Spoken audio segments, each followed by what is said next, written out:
diri, sadar Tuhan. Artinya orang ini tadi dipimpin oleh nafsunya, bukan dipimpin oleh Tuhannya. Betul, seperti itu. Karena di sini bagi murid tidak ada alasan untuk berbuat maksiat. Tidak ada alasan, tidak boleh dilarang keras. Karena murid sudah tahu dia hidup bersama Tuhannya melalui nurnya, melalui sifat kebesaran Tuhan. Dikatakan Allah perhimpunan daripada sifat jalalnya, sifat jamalnya, sifat koharnya, sifat kamal, sifat. Ya, kalau ndak saya, kalau ndak sampean kenapa? Kan seperti itu, ya. Itu tanda kita belum mengakui masih yang kita yang baik, ya. Ndak boleh. Itu dikatakan syirik, ya. Karena tanpa ruh kita tidak bisa berbuat baik, betul. Nah, jadi jalannya seperti apa? Lupakanlah kebaikan kita, ingatlah selalu kesalahan, kezoliman kita. Supaya apa? Banyak kita istighfar, supaya selalu kita terjaga, ya.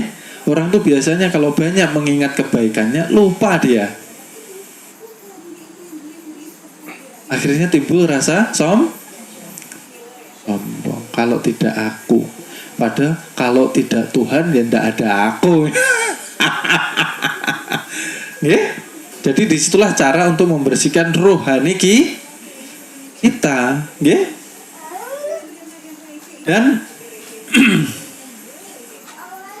ketika kita menjadi umatnya Rasulullah itu wajib, ya. Kan lucu, kita ini umatnya Rasul, kita ingin bersama Rasul di surga, kita ingin mendapatkan syafaat Rasul, tapi kita tidak mengikuti sunnah Rasulullah. Makanya di sini kita harus hijrah, ya kan? Hidup ini harus dibekali ilmu. Oleh sebab itu dikatakan tuntutlah ilmu walau sampai ke negeri Cina. Artinya apa? Artinya bukan kita mengaji ilmu di Cina. Artinya apa? Jangan engkau permasalahkan jarak untuk menuntut ilmu sejauh apapun. Karena ilmu ini wajib hukumnya, maka tempuhlah sejauh mana ilmu itu berada. Ya? Karena tanpa ilmu kita tidak bisa bersih.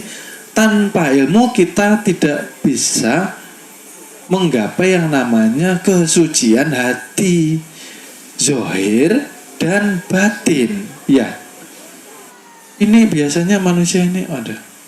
Kalau kerja sampai luar negeri ditempuh, ya, meninggalkan anak istri, ya. Tapi kalau mengaji jarak mungkin 100 km koler sudah. Kalau untuk demi uang aja, wah luar biasa semangatnya. Anak istri sampai ditinggal, ya. Giliran menimba ilmu, menempa diri untuk bekal akhiratnya, banyak yang malas, ya. Ya ini dilarang, ya. Bagaimana kita dikatakan umat Rasul, ya. Umat Rasul kan empat sifat harus diteladani juga. Sidik, amanah, tabligh, fatonah, ya. Jadi tidak akan mungkin kita sampai kepada Tuhan kalau 3 sistem pembersihan pembedahan ini tidak kita jalani, ya. Mulai dari zahirnya itu tadi kita perjelas kembali. Badan jasmani, badan rohani yang membentuk Tuhan, betul. Melalui rahim ibu. atau alam kesucian, berarti milik tuh, betul ya?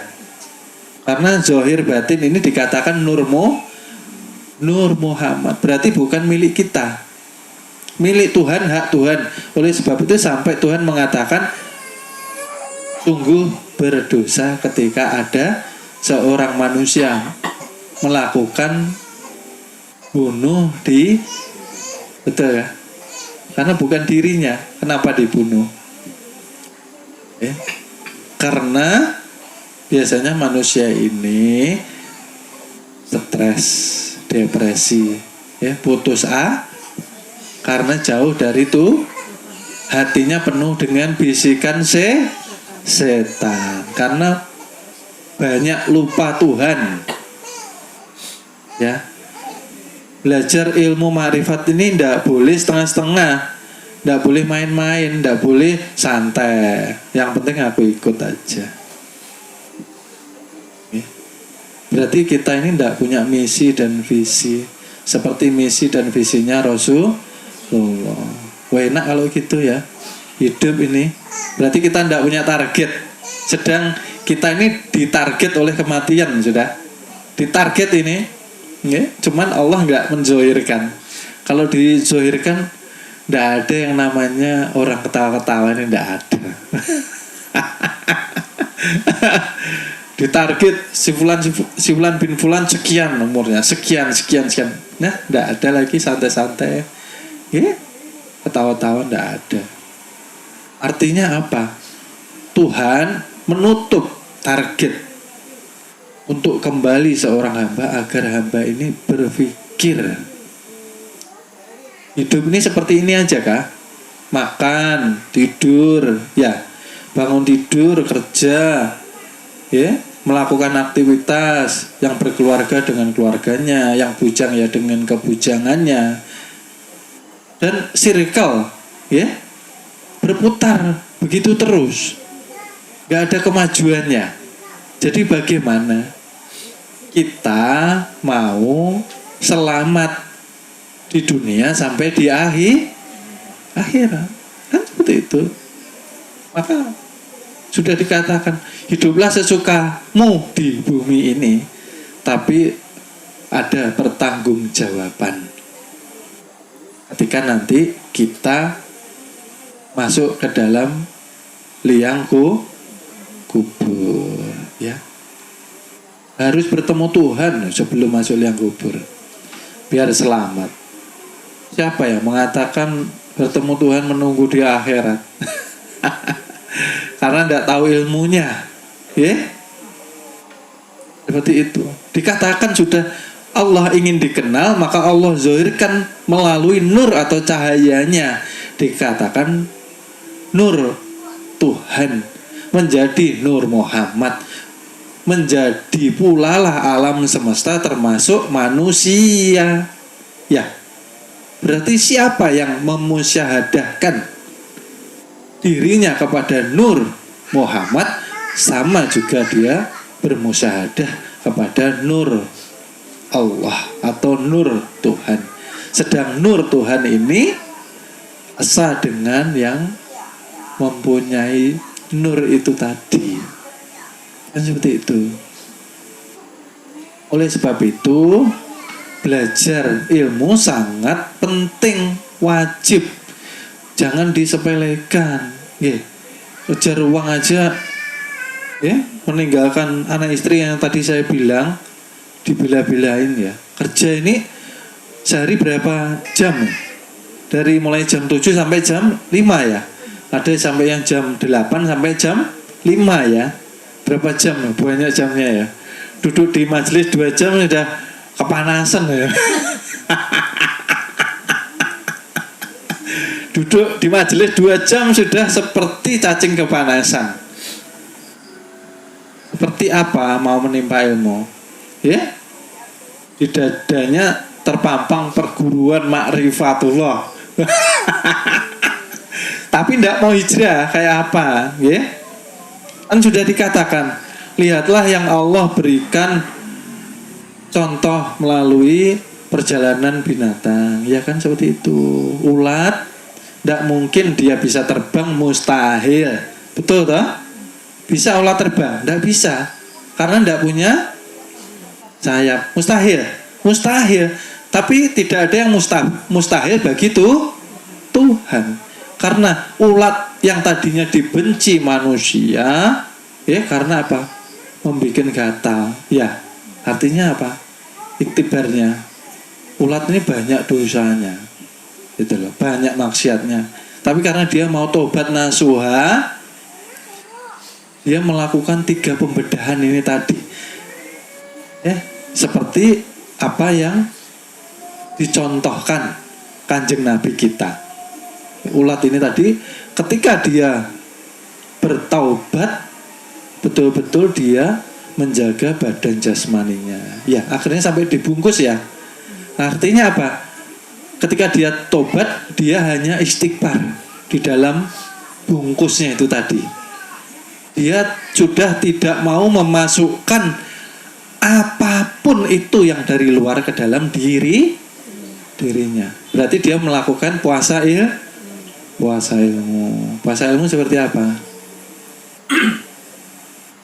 Puasa ilmu menjaga panca indera dari apa? Dari segala sesuatu yang kotor. Artinya apa? Seorang murid yang berpuasa, dia tidak boleh mendengarkan apa? Aib, kekurangan, kejelekan orang lain. Walaupun orang itu jelek, walaupun orang itu mempunyai salah, tapi jangan didengarkan. Itulah. Paham enggak nih murid-murid nih? Punya kewajiban puasa setiap hari selain bulan Ramadan. Puasa di perguruan seumur hidup. Ya, artinya apa? Ketika kita diajak membicarakan kejelekan orang lain, baiknya kita pertama kalau bisa menghindar. Kalau tidak bisa menghindar, mengubah topik pembicaraan. Kalau sudah tidak bisa juga, kita mencari alasan demi kebaikan, supaya tidak berlarut-larut pembicaraan yang membicarakan kejelekan atau aib atau kekurangan orang tersebut. Betul. Itulah puasa ilmu.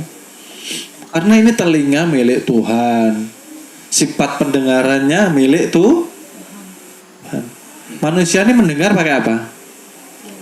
Pakai sifat pendengaran, bukan pakai telinga. Ada telinga, kalau tidak ada sifat pendengaran, berarti tetap tidak bisa mendengar. Mayat itu sudah ditinggalkan sifat pendengaran. Ada telinganya tapi tidak bisa mendengar. Betul ya? Dan seperti itu. Seperti itulah yang dilakukan oleh hewan yang bernama ulat ini tadi. Dia bertobat dengan sungguh-sungguh, tidak main-main, ya. Tidak tobatnya sekarang, besok selesai Ramadan mulai maksiat lah. Ya, jangan mendengarkan keburukan, aib, kejelekan, kekurangan orang lain. Itu telinga, mulut. Jangan mengucapkan, sekali-kali jangan mengucapkan segala sesuatu yang menjurusnya membicarakan aib orang lain, kejelekan orang lain, kekurangan orang lain. Ya, tidak boleh. Berbicara sia-sia pun aja tidak boleh. Itu kan nanti dipertanyakan. Setiap kalimat yang kita keluarkan akan dipertanggungjawabkan. Karena itu kata-kata siapa bisa keluar? Karena itu kata-kata melalui kalamnya tuh. Waalaikumsalam. Silakan. Langsung. Mohon maaf, akan dilanjutkan episode berikutnya.